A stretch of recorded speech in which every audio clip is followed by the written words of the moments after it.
I have had many of you guys reach out to me over the last couple of weeks wanting my opinion on the Dana White situation. Now, for those of you that don't know, Dana White, UFC president, he was caught on camera in a physical altercation with his wife while spending New Year's Eve down in Mexico. Normally, when I receive an influx of emails like this on a story, I'll make a video about it whether I really want to or not.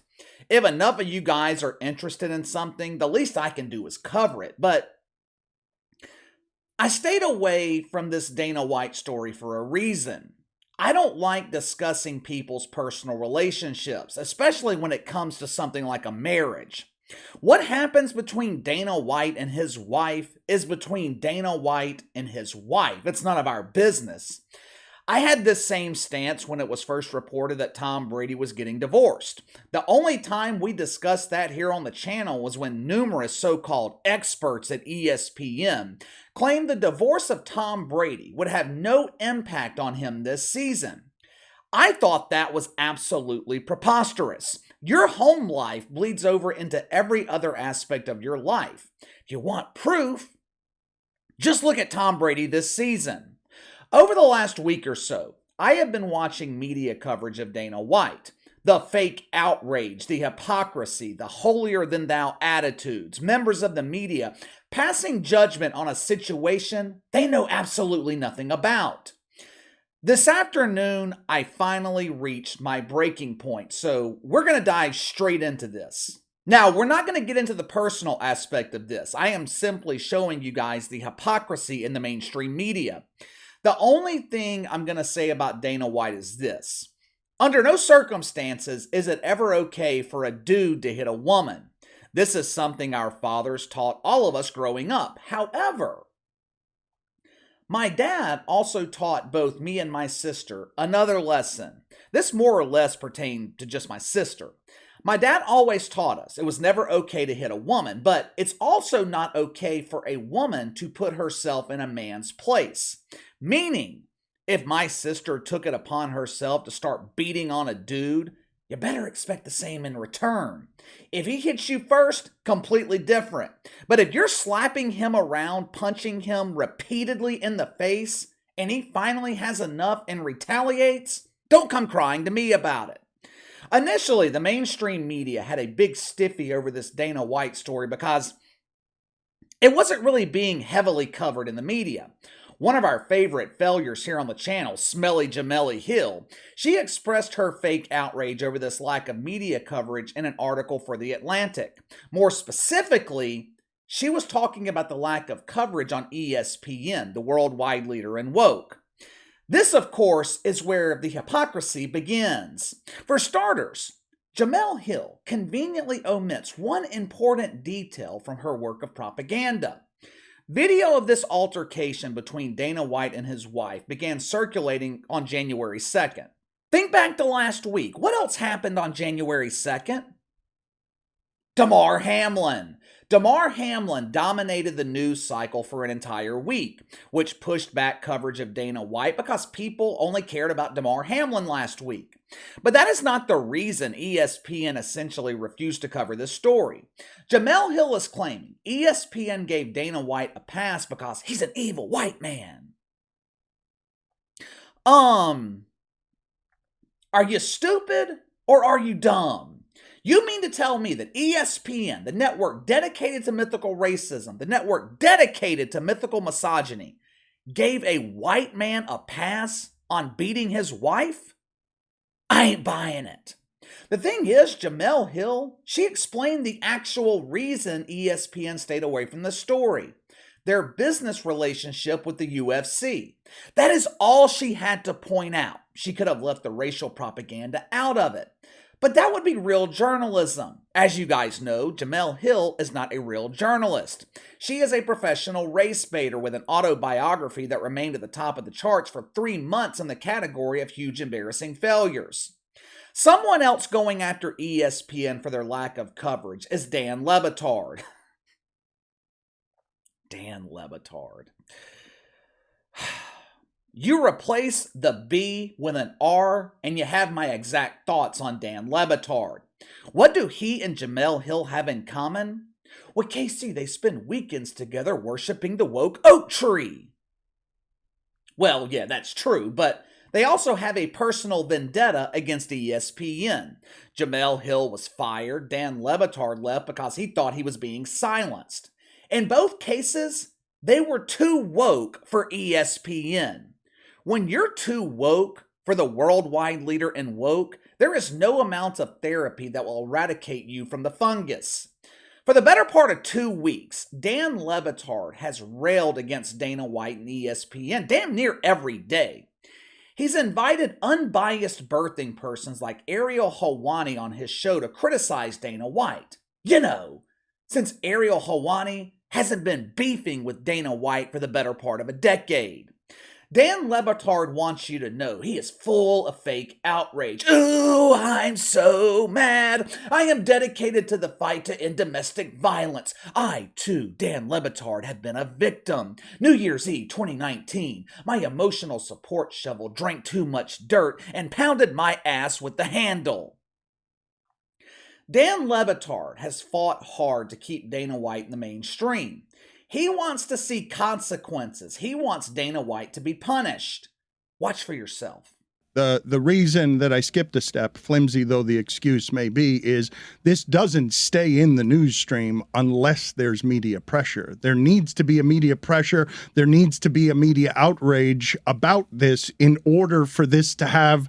Does it have to come from them, though? In order for this to have consequences, where they're the worldwide leader in sports, yes. And they do tend to help with how this stuff happens, and they're compromised here by a business interest. And that I did skip a step, but that's the reason I skipped a step, because I don't believe there will be consequences for this, because there can't be consequences for it unless the level of outrage stays in a place. He's so powerful, right, so independent, and can even control, to a degree, the media monster with which he has a partnership, that I don't know what the consequences will be to video of you slapping your wife at a party. I am so glad to see Dan Levitard is committed to fighting domestic violence. I am a man who defends all women. Men who commit domestic violence don't deserve to be employed. I found this rather interesting coming from Dan Levitard. The man who claims to be against domestic violence is actively paying someone who was convicted of domestic violence. Do you guys remember Howard Bryant? He's the guy with the head that's shaped like one of the Ninja Turtles. He's also the guy who published an article on ESPN.com on the 4th of July bashing Americans who celebrate the holiday. According to Howard Bryant, you should not be celebrating your freedom. You should be focusing on January 6th and mythical racism. 10 or so years ago, Howard Bryant was caught choking his wife in front of their 6-year-old son. He was criminally charged, ended up receiving a slap on the wrist. Guess who supplies Howard Bryant with woke welfare every 2 weeks? A company called Meadowlark Media, owned by Dan Levitard. So let me get this straight here. You want Dana White to essentially lose his job as president of the UFC because you're so against domestic violence. But when it comes to one of your butt buddies, you increase his bank account. Dan Levitard has made it his personal mission to hasten the demise of Dana White. They are cloaking this fight under the guise of fighting against domestic violence. But you got to remember, the shitfucks hate Dana White. They hate him. Their hatred for Dana White almost matches the hatred they have for the NFL. They attack him constantly for taking advantage of his fighters, claiming UFC fighters are underpaid. Well, if fighters are so underpaid in UFC, how come they're not flocking to Bellator? The main reason the shitfucks hate Dana White, he was a supporter of Donald Trump. Oh, the T word. Please only refer to him as Orange Man Bad.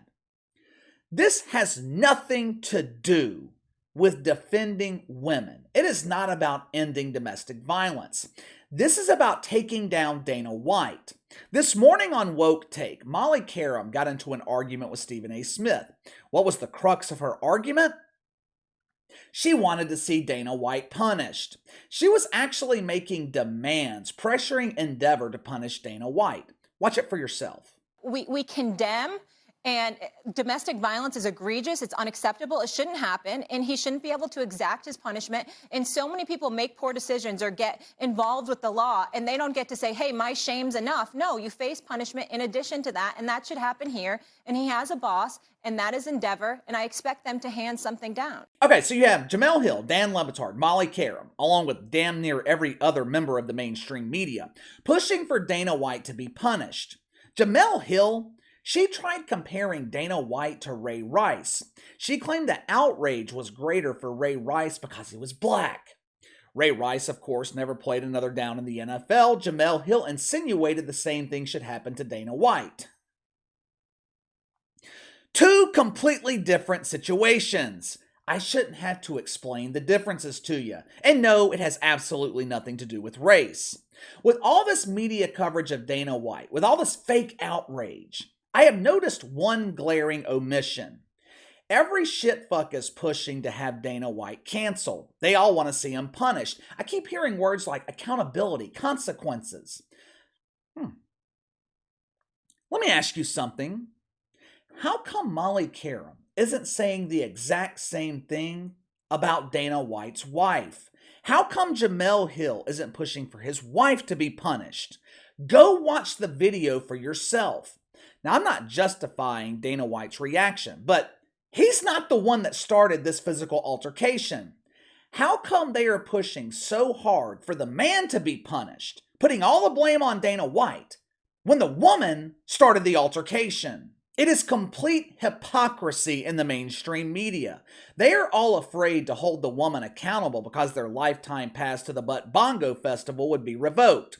They don't want to deal with the backlash they would receive from lonely men whose only contact with a woman is pumping the inflatable doll in their closet. These people are always looking for someone to blame, and it is always politically motivated. Put Adam Silver in this same situation. If Adam Silver's alien wife hit him with a lightsaber and he responded back with his laser gun, the mainstream media would probably give him a pass.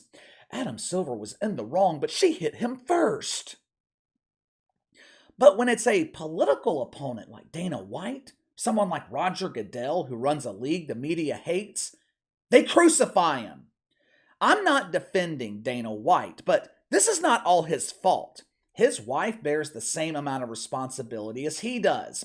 But you're not going to hear that from the mainstream media. No! They're going to seize the opportunity to take down the evil white man. But give me your thoughts. The media, their hypocritical coverage of Dana White, is this politically motivated? You let me know. Sound off in the comments below.